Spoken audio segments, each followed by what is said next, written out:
No. I'm so sleepy. Shut up. God, it's just an annoying thing you do. No, his most annoying thing is going, chop, chop. Yes.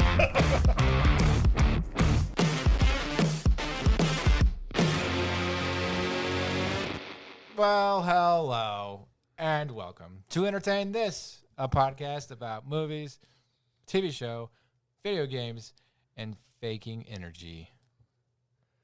My name's Hayden. With me I have Tom. Hi, Tom.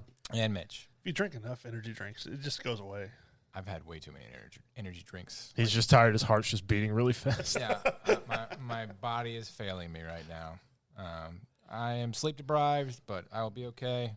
Work is a biscuit. You can say the real word. No, It's right there. I mean, yeah. I'm looking at the hot sauce. It'll probably wake you up.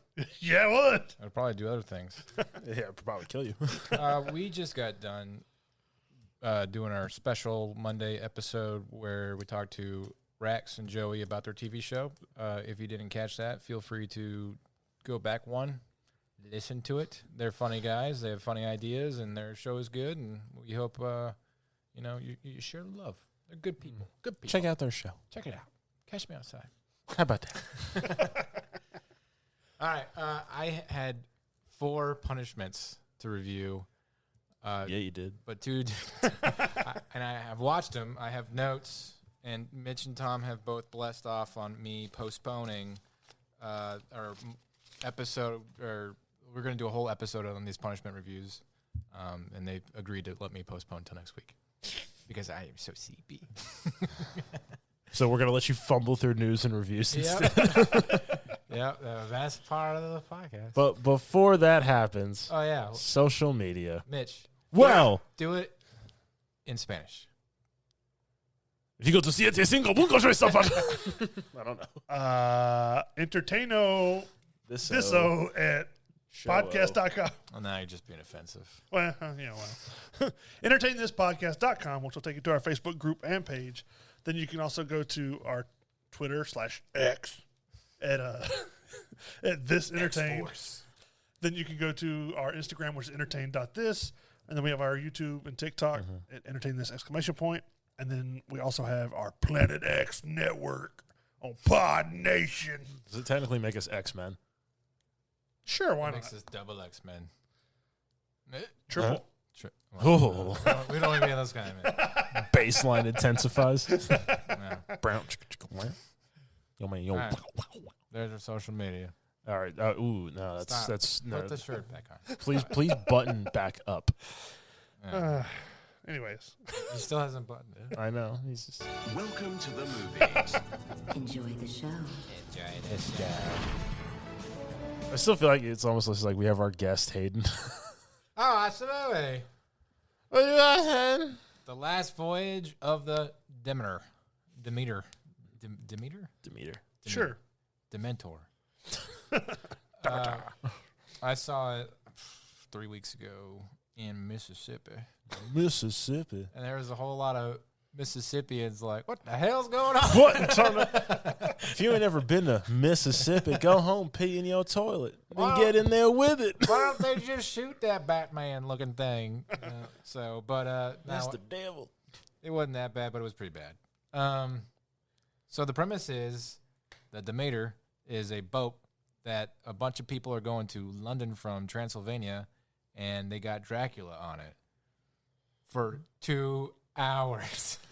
That's the movie. This is a very brief part of the book. Yes. Yeah. It's like a couple. the captain's log. It's like a couple, and they were true to the book because every time that that part of the captain's log is mentioned, they narrate it. So like all 6 of those lines were read And drug out. Yeah. For 2 hours. Some things that they did was kind of dumb. Like, I mean, visually speaking, the movie was good. I'll start with the good. I'll do the good, the bad, and the ugly, all right? Visually speaking, the movie was good. The acting was good for what they had to deal with. Didn't it have the guy from Game of Thrones? Yeah. Okay. Well, no, he's Rohan King. Theoden. No, Isn't that it's him? not Bernard Hill. It's not Bernard Hill. No, it's the guy from Game of Thrones. Is it, who was in Game of Thrones? The Onion Knight. He's Stannis' like right-hand guy That's right, yeah, I couldn't who remember gets his fingers, You right. You right. and then Okay. he works for Jon Snow. That's right. Yeah. I forgot about that. I get them I confused. can't remember his name though. in Game They're of old Thrones. British guys that with thick beards. they talk like this. But Governor. he's the captain, and he's on his last voyage because He was 1 week from retirement, he literally was 1 week from retirement. and then Dracula. Yeah, of course. There's always a Dracula. He couldn't even get rogue waved. Yeah. Get Dracula. And he is gonna bequeath his boat to his aspiring, first mate, and he's got his grandson with him because the seas is a great place to raise a child, and his scrappy Norwegian crew, and they take aboard this creepy looking crate with dragons all over it, and the Romani people are running in horror, and they're like, "Yeah, this is good cargo. Let's bring this on." I'm like, the hell's wrong with them? Yeah. So, they take off to sea. A couple days in, the livestock gets brutally mauled, and they're like rats. Really big, angry ones. The main character is a doctor, and he's from London. He's a black guy, and they kind of Corey Hawkins. That's the main character. Yeah, and then the captain was Liam Cunningham. Yeah. Yeah. And they play into the race kind of actually pretty tastefully well. They don't ignore it that he's a free, black man who's educated, but because I was kind of thinking this is the 1800s, how realistic is that character being? And then they give you a nice little snippet of his backstory. Mm-hmm. Completely fictional character from nothing to do with Dracula. He's entirely made up. But anyway, so he inspects the bodies, and he's like, "Yeah, this is not rats or something. This was a something happened. And then people start dying, and they're like, who did it? I don't know. This dude's face is ripped off. I don't think a person did that. But so they start suspecting there's a monster on board, and they find out that it is because there's two crates, one with Dracula and one was his food, which was a girl, and it's too hard to explain. Plot device, they're able to save her because she's been fed on the entire time. They do stuff, and she's alive. And she's able to explain to them that Dracula is on board, and, they're all going to die. And she's also not in the book mentioned at all because they mention the crew manifest and stuff like that in the book also.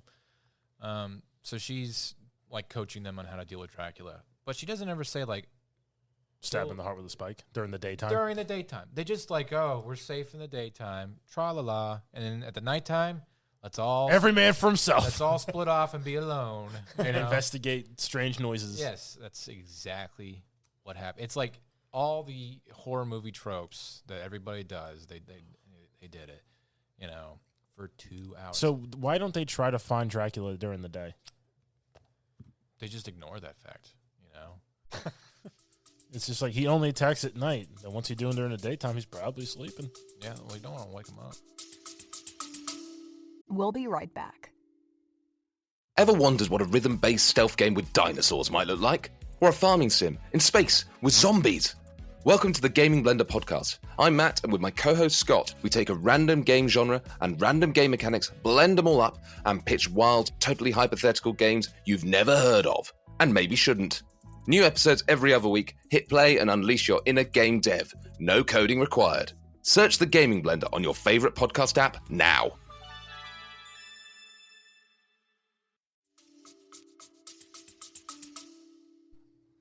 I don't know. Well, in the book, he makes it to England Yeah. that way, so they obviously can't. To make a movie out of this was kind of probably a bad idea because they has to get to England, and then so I was like, well, they're stuck with what they got, but in the end, they kind of derail what you think Dracula is anyway. They kind of go off in their own way with it anyways, and you're like, why bother going through the hurdles of the book to make sure that Dracula gets to England and then just do what you want once he gets to England anyways? I don't know. It's a 6 out of 10. How'd they make him like not Dracula? What do you mean? Are you like, how is he different? Oh, they focus more on a monster kind of trope than like a sentient being that you can like talk to. Mm-hmm. He does like whisper and stuff like that, and you can kind of tell it's intelligent, because he's like playing with people and stuff like that. But there's not a face, there's not a character really behind it. You don't see like the suave, like been alive for hundreds of years. No, he's just this Transylvanian aristocracy guy. He's this goofy looking bat thing that flies around and stuff. But like for what they had, being on a boat for 2 hours, like they shot a lot of scenes good. It's raining all the time, stuff like that. But like the way it wasn't ever too dark, like annoyingly dark. It was dark enough to give you the creepy vibe. But then again, it's watching a guy walk down a hallway waiting for him to die. So you just, the whole, we're going to jump scare you. Get ready. Bah! There it is. There's blood everywhere. The horror. Yeah, and you're sitting there and you're like, hurry up. Just kill him already, You're just like, at the beginning, you're like, 1, 2, 3, 4, 5, 6, 7, 8. All right, and 10 crew members. Yeah. And it's just like later on, you're like, all right, there's 2. All right, we're getting to the end of this. That was another problem too. Is you never really know how many people are on the boat, and then when they start dying, they're like Billy. And they're like, which one was Billy? I don't remember him at all. He's Also, been down here in the bottom rowing the entire time. One thing I do give the movie maybe props for, maybe like, what were you thinking? But like, there's a dog and a kid, and boy, they don't care. If you like dogs and you like kids, maybe this isn't the movie for you. So, yeah. They don't hold back, huh? Yeah, no. Nah. All right, well, yeah, 6 out of 10. I looking up some of the notes here and stuff. I see that it was a budget of $45 million, and so far it's made 15. Yeah, it came out right after Oppenheimer, and Oppenheimer and Barbie were just still crushing the box office. Oh, yeah. So, yeah. So. Not a good time then. No, I don't see. And so I say the ending because they left it open for a weird sequel that you wouldn't see coming, and they're not going to do that. Well, like Netflix had a TV series. It was 3 episodes where the first episode was Dracula in Transylvania, like attacking this seminary place where this guy had escaped to. The second one, he's on the boat, and he's still himself, like like you were talking about, the aristocratic looking guy, but he was still killing people off. And then in the third one, the boat crashes, or in the second episode, his the coffin sinks. Yeah, the boat crashes, his coffin sinks, and then in the third episode, he wakes up, and it's like the year Modern day. 2021 or whatever at the time. And it was kind of weird how that worked out. The third episode derailed. The first 2 were pretty good. Yeah. So they just altered the timeline where instead he makes it to England, it's just like he sinks. Or Yeah. like he can't get out of the coffin, but he can't die either. Yeah, they sink, and then he gets woken up in like 2021. Yeah, that was is normal. Sherlock. The people who did Sherlock did that. I think. Okay. So yeah, that was good until the third episode. Yeah. Well, this was good until after the first 15 minutes. TV. History began on July 4th, 1776.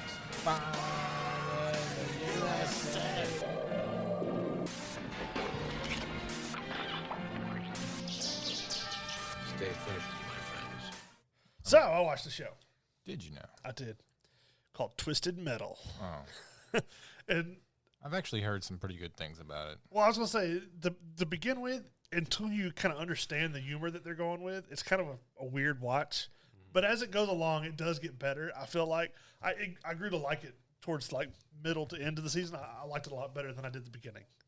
I watched some like reels. Is that what the kids are calling it?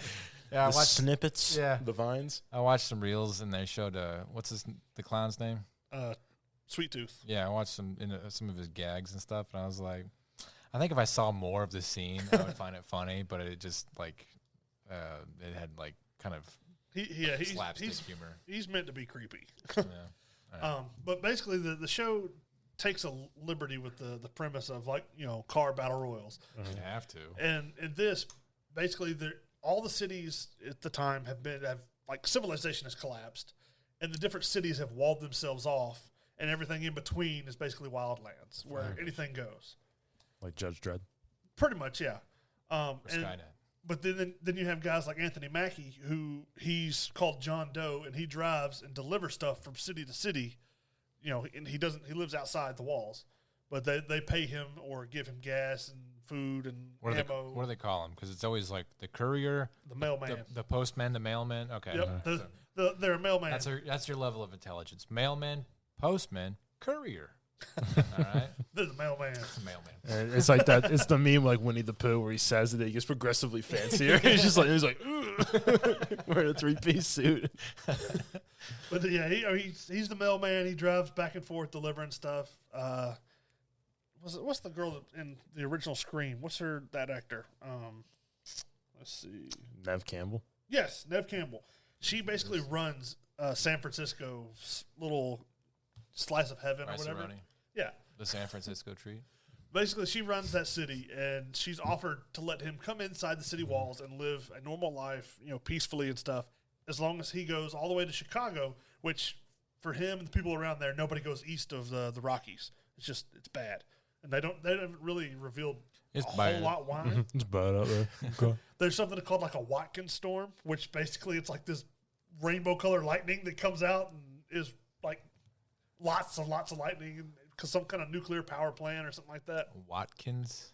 That's what they call it. But they didn't really reveal a whole lot about, that. They kind of kept it open for, obviously the season 2. But basically he goes to Chicago to get this thing from what they reveal is Calypso, who's just a disembodied voice in the speaker box for this season. I forgot about that character. Yeah, he makes your wishes come true. And most of the time he has like some kind of like, what do you call it? Like a bad alternative to whatever you wished for. Like, Yeah. You're right. There actually is a plot to Twisted Metal. So they're all fighting to get the wish. Yeah. I remember the motorcycle guy shoots rockets. I think his name was like Ghost or something. The Grim Reaper or Reaper or something like that. And like Mr. Grimm. That's right. I beat it once with him, and his wish was to like kill everybody in the world, and then he was sad because he was lonely. Yeah. Oh, I didn't foresee this. But so he's going to get this stuff when he runs into some other characters. None of them really use other than Sweet Tooth and what's his name?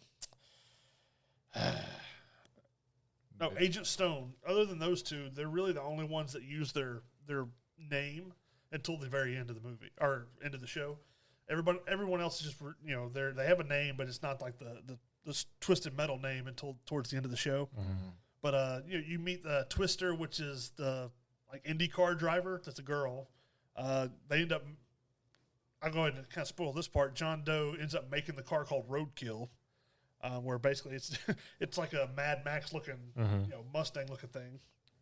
I don't remember those characters. Look, Mom, Yeah, I mean it's a bunch of different stuff. They kind of allude to Darkseid, which is basically the big semi truck. Dark Side, like he's just called Mr. Darkseid or Darkseid or something like that. He's like Mr. Brightside. But each character they kind of go into depth on why they are the way they are. Like Agent Stone is played by Thomas Hayden Church, really, and he was like this straight laced cop beforehand. He wasn't a very good cop, but then when the world started going to crap, they sometimes you need a bad cop. Well, no, everybody ran to him because everybody that had treated him bad ran to him for like protection because they knew he was a cop, and so he like took it upon himself to be the law outside the city. So like he has his own like force of people spread all throughout the U.S. Yeah. Well, Sweet Tooth doesn't like those people, so he makes it his mission to go and kill them a little at a time. Will Arnett. Will Arnett does the voice. Yeah, he does the voice, and then Samoa Joe from wrestling different places. He plays the actual character. It sounds like a racially offensive name. It is what it is. But it's not bad. It's like I said, it kind of grows on you. It's made by the same people that made Deadpool. Let's see, what was Is it Phil Lord and Ryan Reynolds. Yeah? I'm trying to look for the director here. But anyways, it's made by the same people that made the Deadpool, and there was one other thing. It says the Passage, God of War 2, with some of the writers. From the game? Yeah. All right. One of the Grant DeKiernan who made the Righteous Gemstones, Oh, okay. Cobra Kai. They have like each of these people looks like they wrote one episode out of the series. But yeah, it's actually produced by Will Arnett and Steve Burgess, so it's an interesting show. Yeah. Like I said, it grows on you. There's a lot of funny parts, a lot of parts that you are kind of like demented but funny. Like there's one part where they go into a like an old burger place, and it was called like the Astro Burger or something. So then there's a guy wrapped up in tinfoil saying he's waiting for the mothership to come back and take him. Well, they have to move the body outside. Well, then the Watkins storm comes in and like lightning strikes it like 6 or 7 times, catches it on fire. So can Anthony Mackie, main lead a show? Do you feel like he carries it pretty well? He does pretty well, but they also have a girl called Quiet, which is played by Stephanie Beatrice, which yeah, she's from Brooklyn Nine-Nine. yeah, Brooklyn Nine-Nine. She did the voice in Encanto. Looks like she did the Lego Movie too. She has 2 voices. She's got the high-pitched girly voice, and then she's got the I wear the pants. yeah, I'm in charge. Well, she's more like that in this one because she plays a character called Quiet that doesn't talk very much until I can't imagine why. later on. Her sister's even worse. Shut up. But her whole story is that her and her brother were traveling around and he gets killed, so she's looking for revenge on Agent Stone the entire time. She wants to go kill him. She's missing either her middle finger or her ring finger. I think it's her middle finger, and she gets it replaced by like a metal prosthetic. And she flicks somebody off, and it's super extravagant. Yeah. Yeah, right. Yeah. All right. But I give the show probably a 7.5 out of 10 because it started off I wasn't real sure, and then the more I watched it, the more I liked it. Okay. And it was like, what, 8 episodes on Peacock? 10 episodes. 10 episodes on Yeah. Peacock? HBO Max has shorted it down to just Max. Yeah, Let's hope Peacock doesn't do the same. just to the P. I'm watching it on the clock. Or yeah, okay. All right, well, games.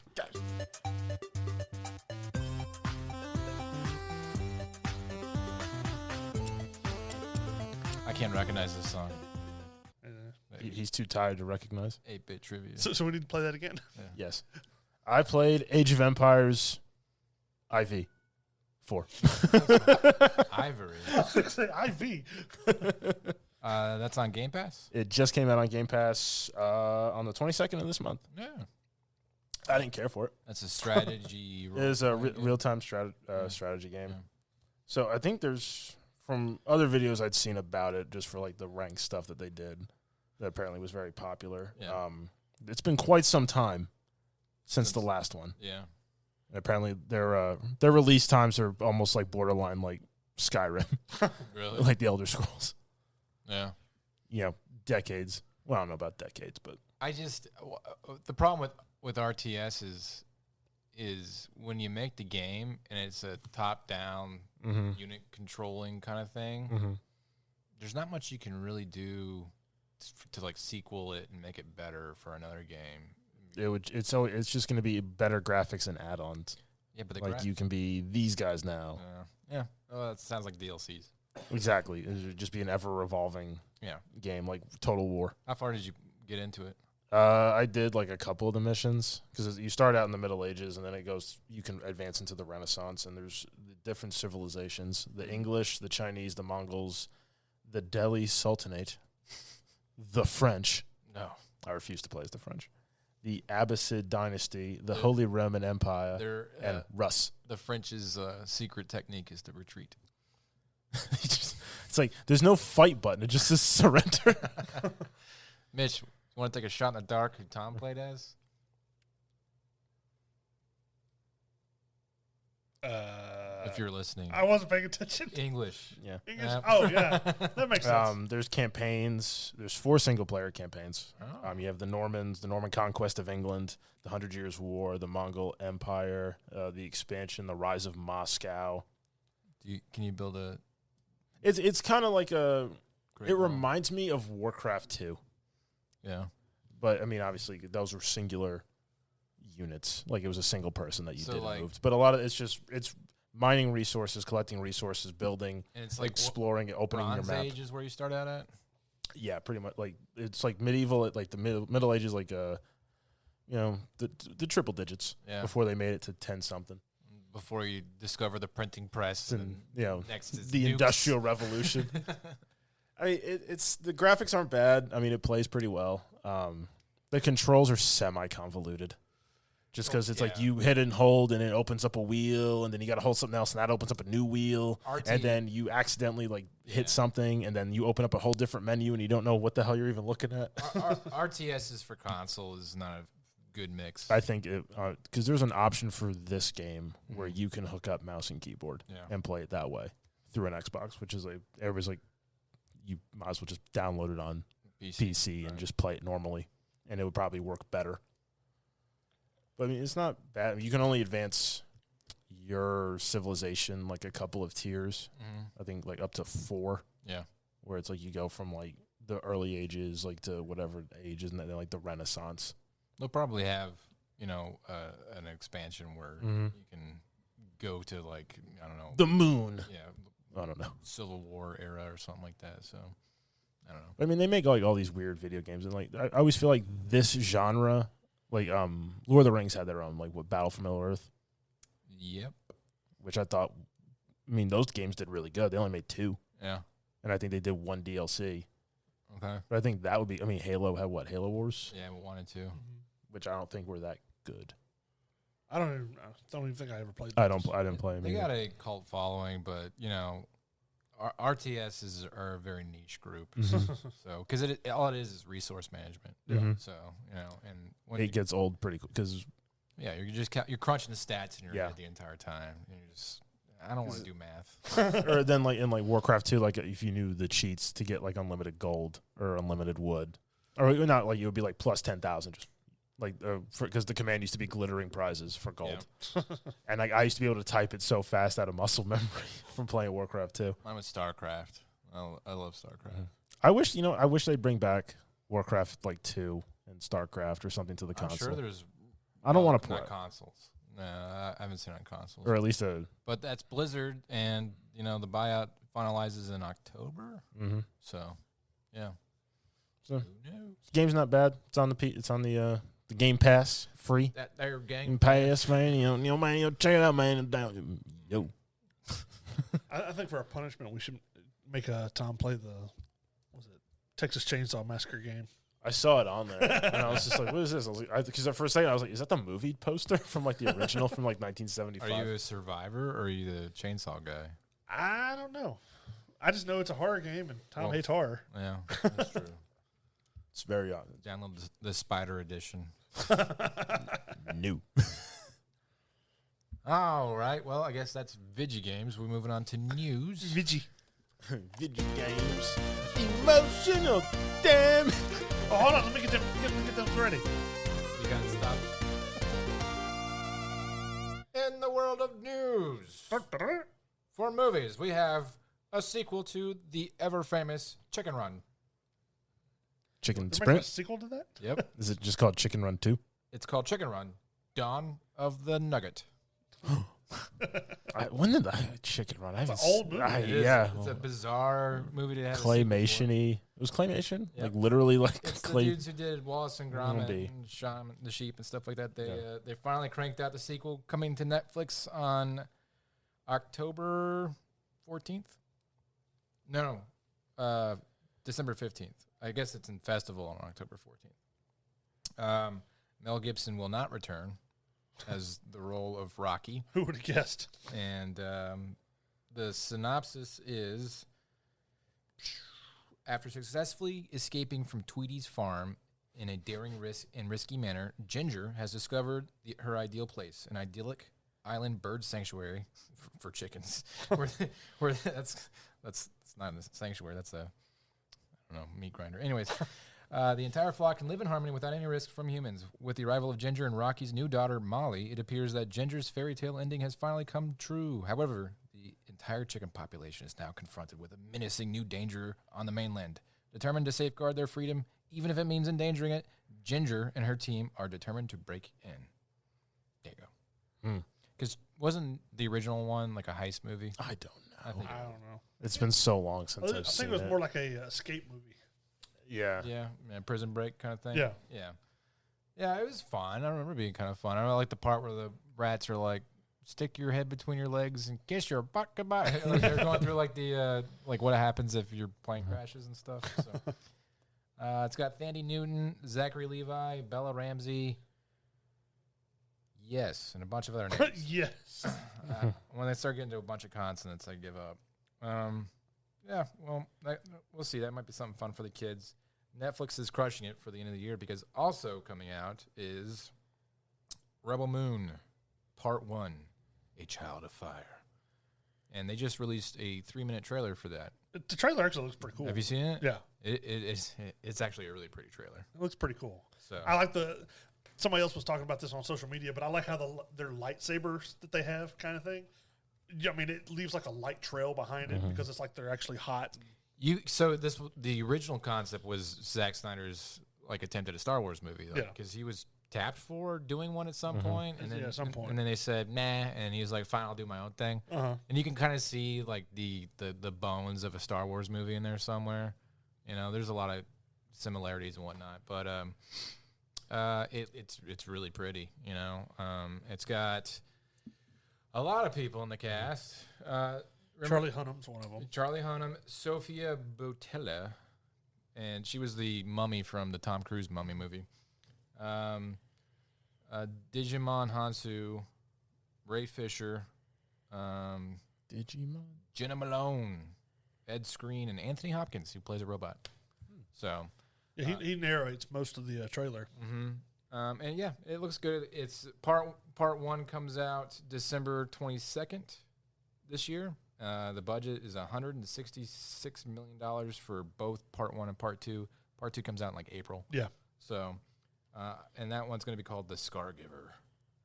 So, but yeah, both on Netflix with a limited theatrical release. It looks like it would be a good movie to see in theaters, but it is what it is. So, the premise is a universe controlled by the corrupt government of the Mother World, the Moon Velt, is threatened by the forces of the Imperium.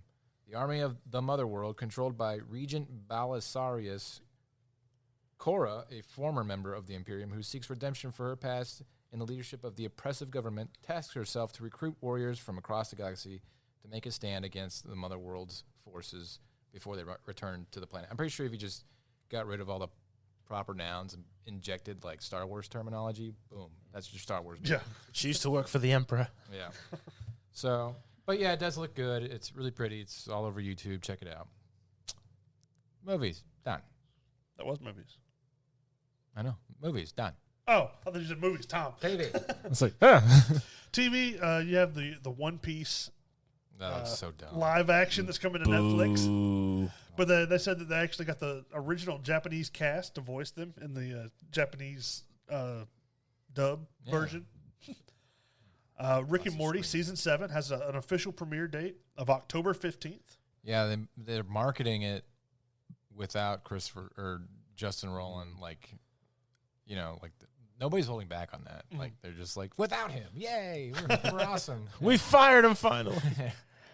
They also announced that the Ahsoka show, all the like release dates, so it'll have 8 episodes that'll go from now till October 3rd. Which have y'all seen any of that show yet? I watched the I haven't first two. started watching it yet. It's pretty interesting. It's good. It reminds me a lot of Mandalorian season 1. I kind of wish I had watched Rebels. Yeah. Because that's kind of what it's based off of. Yeah, they said that's where a lot of the history from this show comes from that. So because I don't know what any of these characters are, but they do an okay job, like kind of. there's a lot of theory. There's a character called Merrick that you only hear bits and pieces of his voice. They think that might be Starkiller. Like that's just a theory. From Force Unleashed? Yeah, you don't see that's his cool. face. He's just covered. But Sam Witwer is credited as additional voices. Oh. But you don't hear anything else. So they're thinking that might be him since what's the main actor that's the bad guy? Ray Stevenson. Yeah, he passed away. not that Yeah, long ago. because he passed away, they allude that maybe that's why they added this other Merrick character in there to fill out to where there's still 2, The rule of Sith. 2. Yeah. It's got to be tough. Like your show's coming out, you had to, I guess he's an A-lister, you know, as like your main bad guy, your Vader for her, Luke Skywalker, and then he dies in real life, and you don't know how to like market it because he might die at the end of the show and in the show, and you know you don't want to give that away, but you also don't want to like, you know, taint his real name by saying like, don't worry, we got it all under control, even though he's dead in real life. Yeah. So. Well, I'm thinking, if I think back the first 2 episodes, I never see Merrick, that character, and Ray Fisher's character in the same scene. So maybe they added him afterwards so that they could still have. Is that the guy with the helmet? Yeah. The red lights. Galen Merrick. Yeah, I mean, in this character, he holds off Ahsoka by himself for a few minutes while another ship, you know, tries to escape. So Yeah. maybe so. So let me ask you this: is she like a gray Jedi? Yeah, pretty much. And they're like blatantly just going with it now. They're not like trying to say like, oh, she just kind of does her own thing. No, they're Pretty much, yeah. okay. And they kind of hinted at that With, in the Ray- Mandalorian Okay. episode. And Ray Stevenson, he's not claiming Sith. He's claiming Jedi also. Yeah, because there's one scene where he's like, you know, it'd be a shame to lose so many Jedi Right. because he announces that so many died on Order 66 that it'd be a shame to kill more. So he's not necessarily Sith, but he's not a good guy either. Is this taking place after Return of the Jedi? Yeah. Everything takes place after Return of the Jedi. So, and they kind of mentioned like there's a whole other galaxy that maybe that's where the Force comes from and stuff. So that they're kind of alluding to a whole nother thing that they could explore that's never been explored. And the I wonder if this is their plan to like introduce like how Star Wars like was supposed to progress with like the Yuuzhan Vong War. well, And so Thrawn. Dave Filoni is like the guy for it, and he's probably the best pick. I would say like if you were to pick a true predecessor to George Lucas, it would be Dave Filoni because The Mandalorian and everything that Jon Favreau did with him. You know, and this has got that good like new generation Star Wars feel, and it's not corny and campy like the other crap. So, yeah, I'm all for it. Also on Disney, that they're announcing that they're going to release WandaVision, Loki, and The Mandalorian on like a physical disc copy as well. So people can go out and buy them if they don't have Disney Plus. They can. Is Loki season 2 out yet? It comes out in October, I think. Okay. So Did you see the Gamescom trailer, or did you hear that the Gamescom released a teaser trailer only to the audience? I'm sure there's probably a YouTube video, but I couldn't find it, for the Fallout TV show. I saw something about that, but I hadn't seen the trailer, so I wasn't sure. I heard it got good, you know, reactions from the people that were there, and so that seems kind of interesting. Also, Starfield released a live-action trailer for their game, and it's a really good trailer. It's pretty impressive. So a lot of people are wondering if they're going to try and do something with that too. So That's all the news I had on the games. Yeah. I don't get a little jingle. Well, no, we did the did news. news. Oh, I thought there was a jingle. I'm gonna let you talk more about the other stuff because you're far more knowledge and versed in Gamescom. All right. in Gamescom. This is Tom's way of saying I don't have news. Go ahead. Well, no, because it's like I just look like Xbox like news, and everything is just all about Baldur's Gate and Series XS or the Series S. Okay. Because from what I'm gathering, because Baldur's Gate was supposed to come, it was supposed to be delayed. Xbox was going to be the last console to get it. Well, so Phil Spencer got asked at Gamescom about Baldur's Gate, and he's like, "Yeah, we dropped the ball. We should have invested into trying to get them onto our console a lot sooner." He's like, "But we're working at it now. We recognize we missed it, so you know." Because apparently it's still going to come to Xbox this year. But They're hoping. They're hoping. There's The issue was the Series S, because the Series S couldn't do some of the things the game could. I don't know about that. Where like split screen, like co-op stuff or whatever, or like certain functions in the game, the Series S couldn't handle it. Well, there was something being addressed, and Phil Spencer put it back on the developers, and he said most games don't want there to be a split screen feature.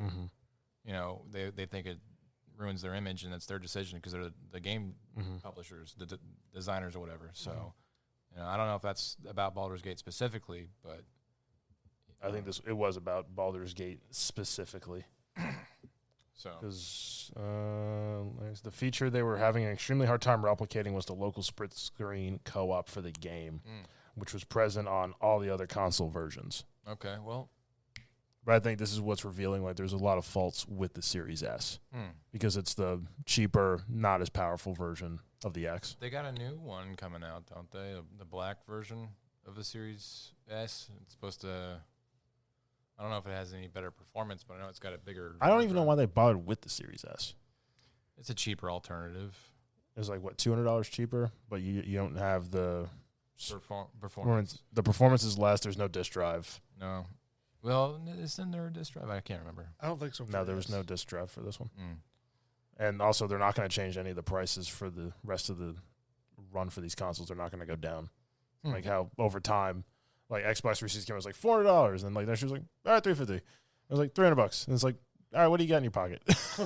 I bet you they will because they also did ask Phil Spencer about the future for this generation of consoles. This is the end of the beginning. That he said that, and they said like, so do you have plans for like a mid-generation console, kind of like a Xbox Series X Pro or something like that? And he's like, no, not for the X, but for the S, we do have a bigger hard drive console coming out. And I think that maybe 2 or 3 years when they're running their course with this console, they'll release a better version of the X, and they'll probably drop the prices for the older consoles. So it seems like now they're trying to play catch up with what the S is and make that more marketable and palatable. Because if you're looking at the two and like you can buy one or the other, there's no reason to not get the X. Yeah, well, for price. That's literally the only reason. Yeah, but $200 for some people is a lot. So I mean, it is for me. I mean, these are the most like expensive consoles that have come out so far, and it's going to keep getting worse. Yeah, yeah. So just like games used to be what, $40 when they were new. Was it? I don't know. $70 now. So yeah. More stuff from Gamescom. Stalker 2. Did you ever play the first one? Mm-mm. So that one got a lot of buzz. A lot of Starfield stuff. A quick rundown and dirty of Starfield is like the developers who played it. They can talk a little bit more fast and loose because they're the ones that write the NDAs. So they're saying like they've put over hundreds of hours into it. Some of the people who can sort of talk about it have said it's the most polished Bethesda game like they've ever seen, and one of the most polished games they've seen in recent history. They said like, you can put thousands of hours into it and you'll have a different experience than the guy next to you because of the procedural generation. And they did comment that the only like hang up for some people might be the slow startup. It'll take about 4 hours for you to kind of really get into the story, but it's a 1,000-hour game. Mm-hmm. So like, it's got to start somewhere. Mm-hmm. And, but yeah, I hear really good things about it. It's in version 1.6.3, which for a release version before the game has come out is substantial. That means that's how many iterations they've re-released it before the game even comes out, as opposed to just like version 1.0.1, which is like, well, we tweaked some things. Let it crash on after you buy it, And, it's okay, please. Then do the update. That's like what Cyberpunk did essentially. So, okay. Yeah. And then Cyberpunk 2.0, we should probably talk about that real quick, which is people are saying is like what Cyberpunk should have been when it released, but it's got the way better ray tracing graphics. It's got the police actually do stuff now, like the law enforcement mechanic has like actual AI, and you can do vehicular combat, all sorts of stuff, and that's without the DLC. Okay. So, all right, there you go. Gamescom. I want to play a game. Tom, you ready to win? No.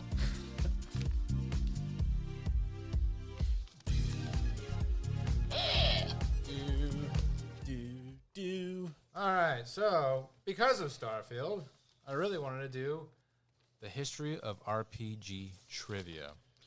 Now, I know what you're thinking, Mitch. I didn't make it that crazy. So we'll start off with... As he shuffles papers. It's 31 questions, and I have like a tricky bonus question at the end, depending on how much time we have left.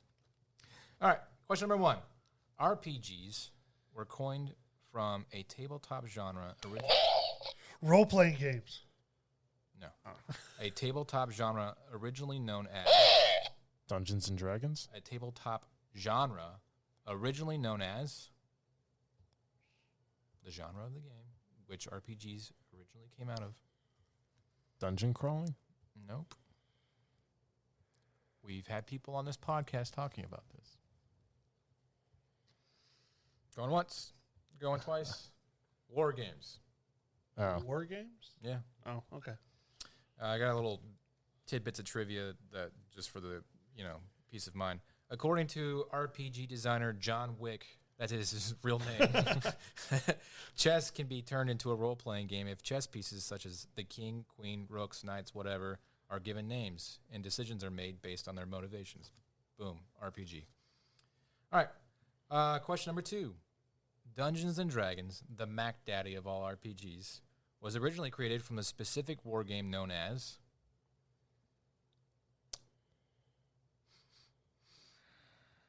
We've talked about this on this podcast as well. Dragon's Lair. No, that's a video game. I don't know. I'm just trying to think of something. Dragon Dungeon. Chainmail. Although Chainmail was a historical game, later editions included an appendix for adding fantasy elements such as wizards and dragons. All right, You're a wizard, Harry. number 3. Who is credited as the creator of D&D? Oh, come on, guys. I thought I was dumbing this down a lot for you. I have no clue. I don't know. We've also talked about this guy numerous times.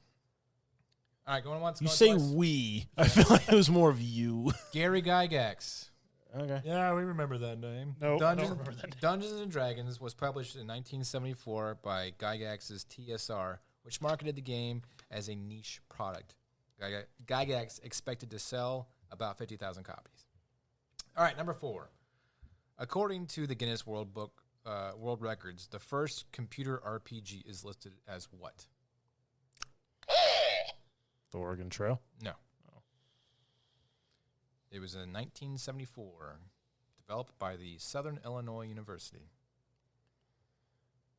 I remember we talked about this, but I cannot remember the name of it. An entirely text-based game.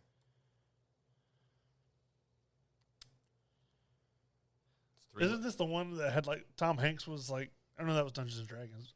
That was a movie. Yeah, that was a punishment movie. But I was trying to think that they had called it. What Something did you else. say, Mitch?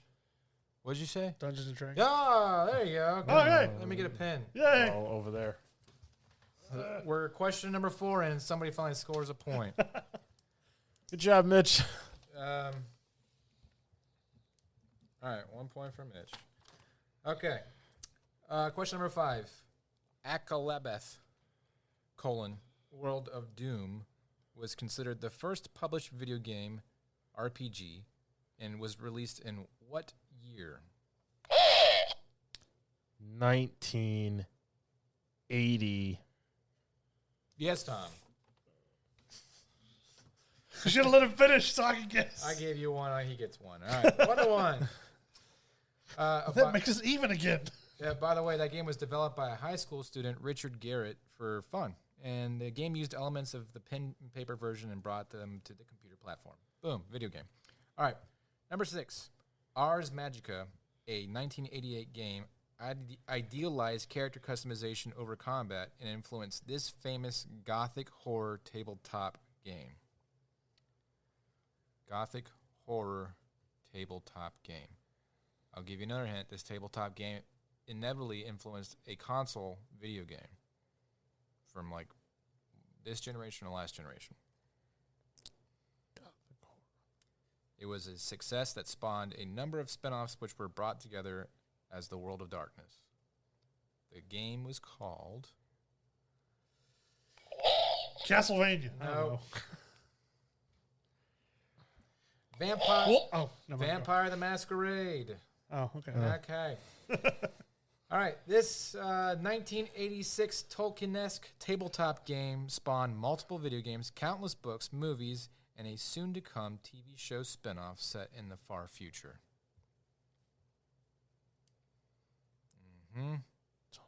Soon-to-come TV show. Warhammer? Yes, Tom. Good for you. Look at that. 1-2. Question number 8. Real quick, Warhammer Fantasy was principally a medieval fantasy game in the veins of Dungeons & Dragons, but the creators and fellow designers added a smattering of optional science fiction elements, namely in the form of advanced technological artifacts. Left behind by a long-gone race of spacefarers, Warhammer 40,000 was an evolution of this taken to the opposite extreme. All right, question number 8. According to a very well-credited website called wikipedia.org, CRPGs must contain the following elements: interface, graphics, combat, character actions and abilities, item and inventory, exploration and quests, story and setting, and what? Oh, so say true. All right, so That was a lot. we've talked about interface and graphics, so you can see it. Combat, you can fight stuff. Mm-hmm. Characters and action abilities, they can do things that are different from each other. Items and inventory speaks for itself. Exploration, quests, story, and setting. You have a purpose for what your character's doing. What's one other thing that RPGs must have? Customization. Was it free decision making? Or does that fall under? Yes, that doesn't fall under it. So, what's one thing that all RPGs have? Dragons. Didn't mention. And I thought I picked the easiest one here. I was just thinking character customization, but I don't know. Role playing? The look he gave you. Experience and levels. Oh, okay. Role-playing games also typically attempt to offer more complex and dynamic character interaction than what is found in other video game genres. This usually involves an additional focus on the artificial intelligence scripted behavior of computer-controlled non-player characters. NPCs. Yeah. All right, number 9. Video game RPGs diverge into 2 geographical categories: Eastern and Western? Mitch. Western. Yes, Mitch. Wow. You didn't buzz in. Didn't buzz in, Tom. I feel like at this point we don't have to. Now it's 2-2. Woohoo! Hey, if I'm playing this Were game, you even going to say Western? That's the only other thing I can think of. right. if I'm playing this game with a bunch of third graders, we're gonna have the classroom rules. All right, press the buzzer. All right, to the west, Eastern RPGs were commonly called JRPGs, as in Japanese role-playing games. There you go. There's something you didn't know. All right, not that one. Question number 10: the ASCII or ASCII graphic game inspired a whole genre of similar games, which dubbed a subgenre known as roguelike. What is the game that dubbed the subgenre roguelike? Dungeons and Dragons? What is the game that dubbed the subgenre roguelike? Zelda. I don't know. Rogue! Roguelike, rogue! Though Rogue was not the first game to contain procedural dungeon generation, it was what it became famous for. I didn't know that was a game. Yeah. Yeah, well, I felt like I emphasized it pretty hard there, but whatever. All right, number 11. Dungeons & Dragons was made for the personal PC in 1980 and took up how much memory? 1 gigabyte. 1980. 1 megabyte. 1980. 1 kilobyte.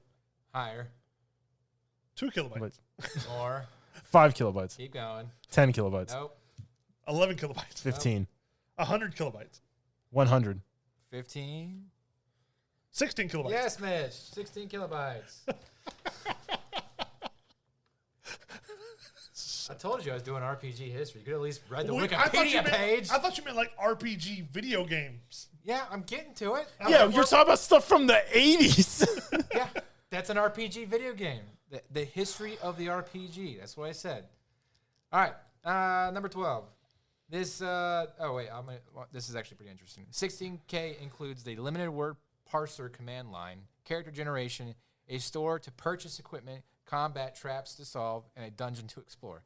16K. Like, your calculator from school had more memory than that. All right. Number 12. 1985 classic is this 1985 classic is a dungeon crawling RPG that can be played to this day on Game Pass, and innovated the player class known as the Bard. The Bard. Is it a Bard's Tale? Yes, Tom. I've seen it on there. Okay. There you go. 3-3. Back in it.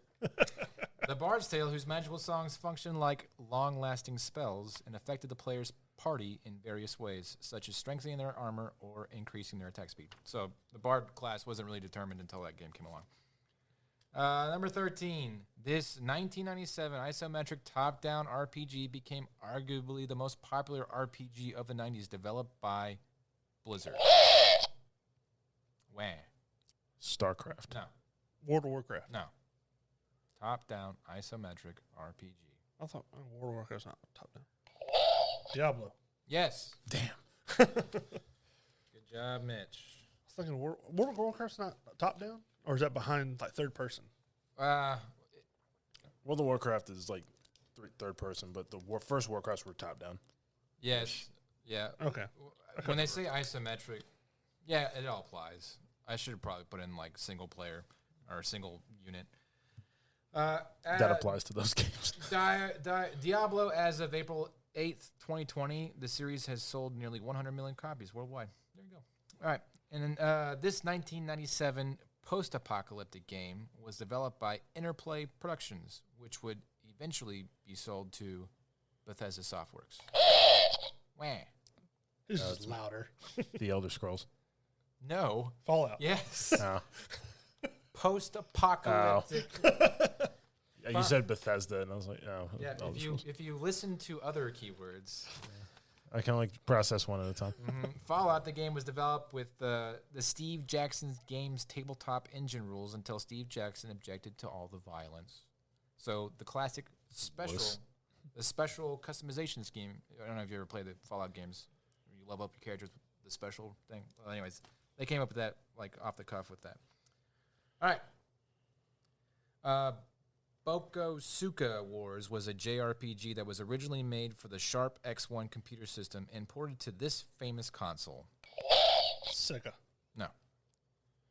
Nintendo? Yes. This was the first console port in 1985. I just knew we'd gotten to 90s, so I figured that's where we were still at. No, that was 85. Well, no, that's what I'm saying. You were in the last question was in the 90s, so I figured you were going in order of like progression. Yeah. I was up until that point. Now it's kind of smothered. So You tricked me. sorry. Number 16. The first RPG developed for console was Dragon Stomper in 1982 on what console?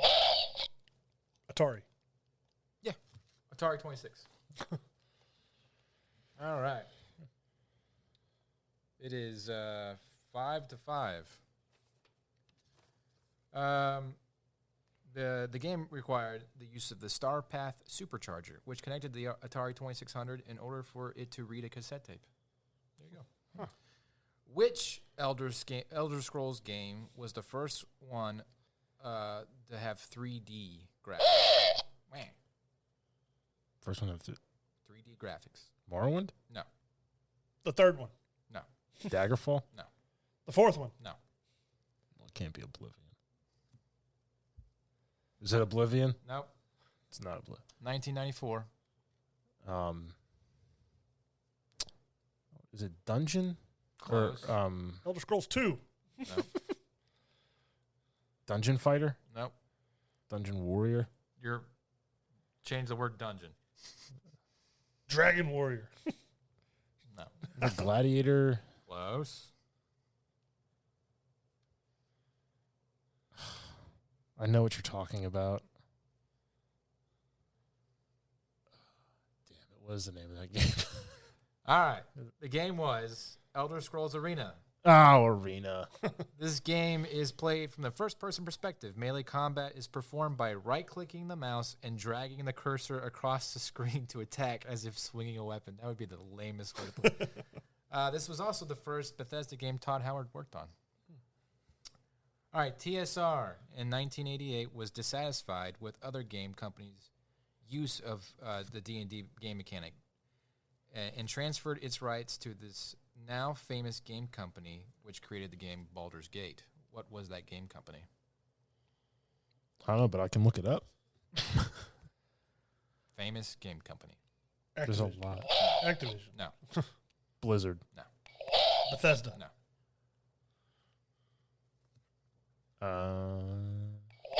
Ubisoft. Nope. Dice. Nope. Halo. No. I mean, Bungie. No. I don't know. I'm just throwing out game companies. Sony, Nope. Microsoft. Nope. Nintendo. Nope.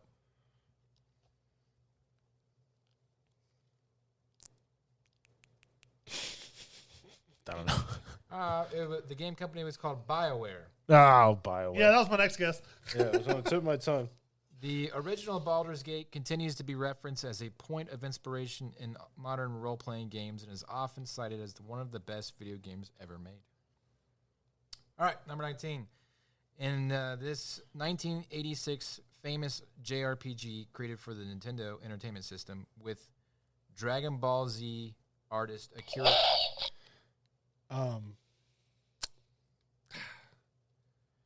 Yes, it is. I know what you're talking about. I just can't remember the name. Never mind. Go ahead. It was made with Dragon Ball Z artist Akira Toriyama as the lead artist. What's the name of this game? Now, mind you, there is a Japanese name, which translates into English as something different than the American release name or the European release name. All three answers are acceptable. Dragon Fighter. Close. Dragon Warrior. Yes. Damn it. That is a North American release name. Bollocks. All right, it is 6-5. 6-5. Mitch in the lead. This 1986 NES game developed by Shigeru Miyamoto, though not generally considered an RPG itself, did inspire many aspects of future RPGs. Do you know who Shigeru Miyamoto is? Or No. Is it like Donkey Kong or something? Or 1986 NES. Metal Gear. Mario. You guys need to read more about video games. It is the most... I don't want to read about video games. I want to play It is the video most games. lucrative entertainment business on earth today. Like $386 billion. And you guys don't know crap about it. Star Fox. No. Zelda. Yes. Wow. Chase. I figured if I say Zelda enough, one of these will apply. Eventually, it'll be right. It's like going like Elder Scrolls. The Elder Legend Scrolls. of Zelda. It was originally released in Japan as a launch title for the Family Computer Disk System, or the Famicom. In February 1986, more than a year later, North America and Europe received releases on the Nintendo Entertainment System in cartridge format, being the first home console game to include an internal battery for saving data. But you didn't know that. Number 21. Square developed one of the first multiplayer RPGs where players worked cooperatively. Circle.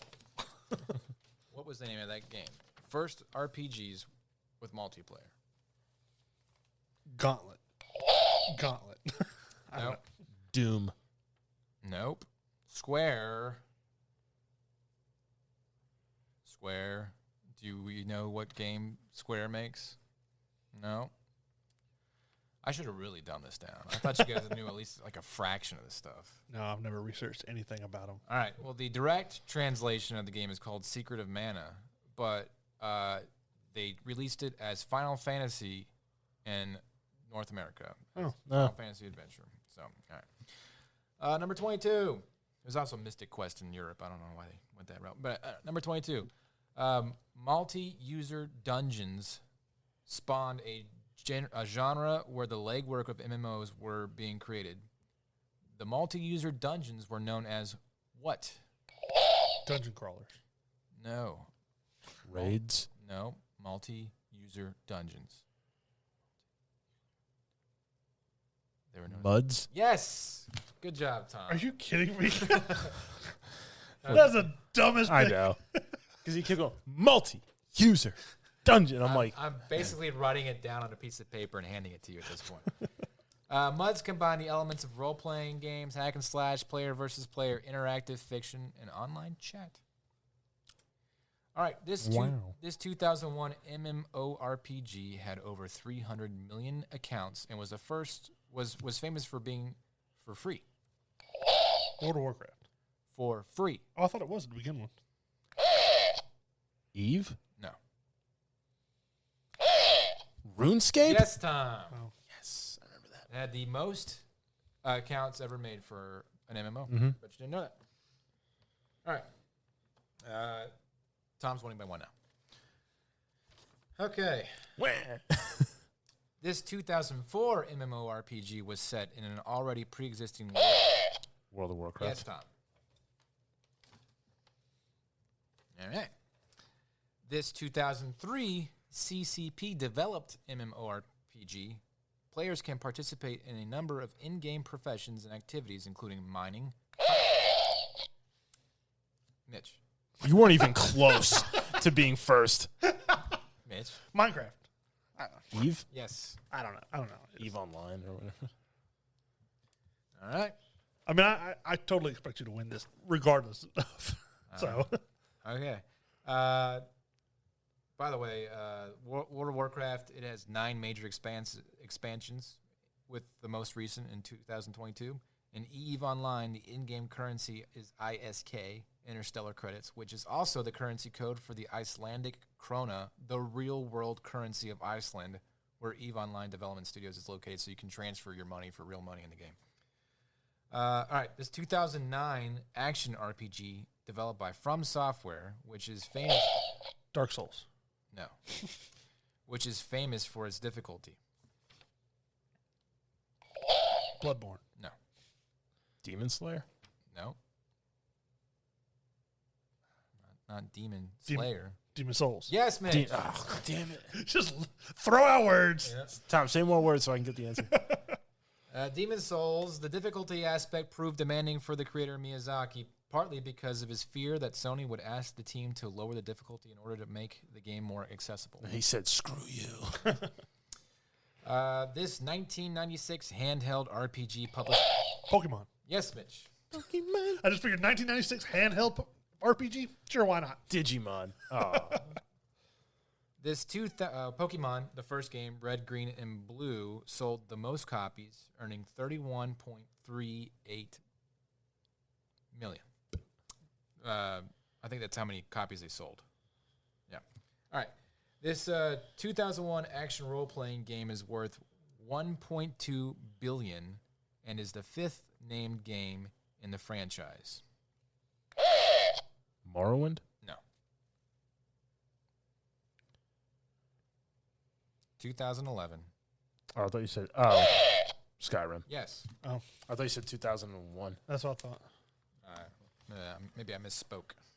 Skyrim has been credited by the developers as a direct influence on later games such as The Legend of Zelda Breath of the Wild. There you go. This BioWare 2003 RPG adapted from Star Wars is reference to the story decision-making in games to this day. BioShock. Star Wars.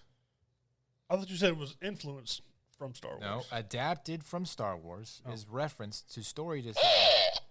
Knights of the Old Yes, Republic. Tom. Oh.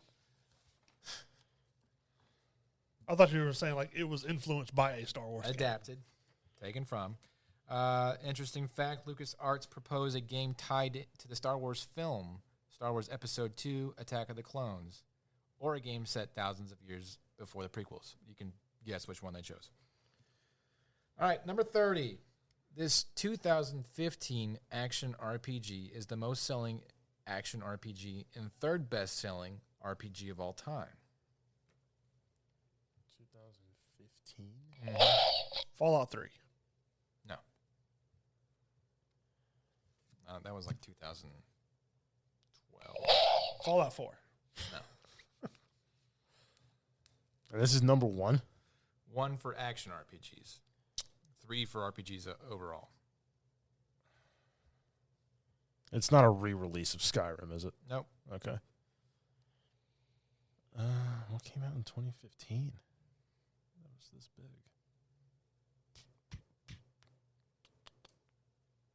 Is it Dark Souls 3? No. Destiny. No. Destiny 2? No. It's got a TV show. Does it now? It does.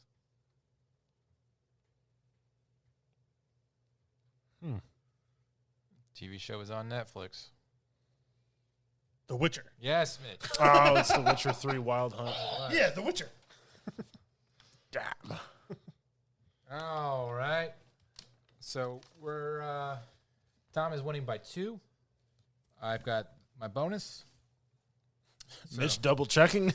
Well, no, I thought you gave the point to Tom on that one. So I was like, wait a minute. So I already mentioned the third top-selling game of all time. I have the first 2 top-selling games of all time. If you can give me their names, the year, how much they sold for, any one of those facts, if you're actually correct. The name. Any one of those facts, if you're actually correct, you'll get a point for any one of those facts. For the best-selling RPGs of all time. Skyrim. No. The Witcher 3. No. Come on. We've already mentioned Elden Ring. it once in this list at some point. Oh. And you got to think about the accessibility. RuneScape. No. Fallout 4. RuneScape was free. And no. World of Warcraft? Nope.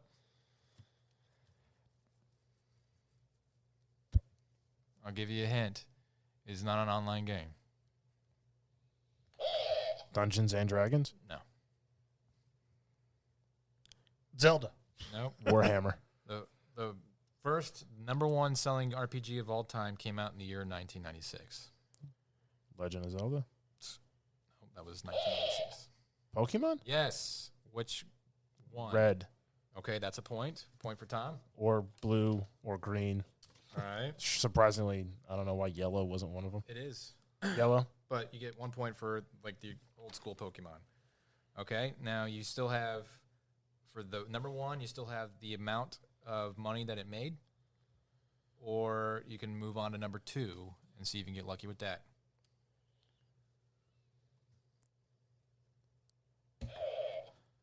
$2.1 million. No. It's the 90s. Forgot. Think of 143 billion. I mean, millions. no. I'll tell you what, if we're getting within 10 million. I'm going to guess 15 million. No. 180 million. No. 30 million. No. 200 million. No. 20 million. 500 million. Man, you guys are just like spiraling in different directions. 40 million. No. Well, because you're not giving us an up or down, so I'm just Yeah. taking it. 50 million. Nope. 80 million. Yes, Mitch. It's 74.2 million. I'll just go back down towards Tom's. Why not? All right. Tom's still in the lead by 2. Oh. All right. We still have the #2 highest grossing RPG of all time. You want me to give you a hint? Yes. Taking away one of the points. It came out in the year 1999.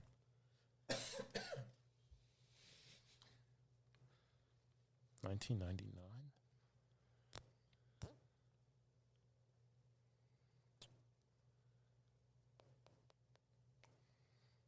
Huh. It also was a handheld video game. What was it now? Is it Pokemon? It is, Tom. Pokemon Gold, Silver, Over. and Crystal. Tom, you win. It's close. Closer than it should have been. Yeah. I honestly thought Mitch was going to beat me. I told you were going to win beforehand. Look, Tom didn't come up with a punishment yet, did he? Nope. I even told him to. That's our favorite part of the game, where Tom fiddles around Google. Just talk amongst You yourselves. need to develop an app like, what do I punish my friends with today? Ask ChatGPT. Well, anyways, I'm disappointed in your lack of RPG stuff. We started to do better when we got to like Modern day. our timelines of like. You never like when wanted we were born. you never wanted to like look back and figure out how games got to where they're at. No, I didn't care. It's video games. I like what I played. You know the complete illicit history of Batman. Because that factors into his character nowadays. You don't think that video games, knowing how crazy they are today, and you don't want to know how they got to that? Does that factor into my character that I'm playing? It could. It could. You have to watch Cat's Eye. Okay. What is it with you and cats? I'm mixing it up. That's the animal for the month No, okay, yeah. because we did sharks for a while, so now moving on to cats. Yeah, I had to watch Strays. Yeah, I'll just give you a little precursor to my punishment review. It was the cutest horror movie I've ever seen. every time they did so, you're like, oh. Yeah, pretty much. All right, well, hey, there you go. That's it for this news and reviews and trivia jubilation. So Bacchanalia. tune in next week for whatever we're doing because we haven't figured that out yet. And yeah. And Hayden's punishment reviews. My punishment reviews. I do have that big old mess coming out. Big old maps. That's it for me. Goodbye from Mitch. Bye. Goodbye from Time. Goodbye, Tam. And goodbye. I got a piece so big.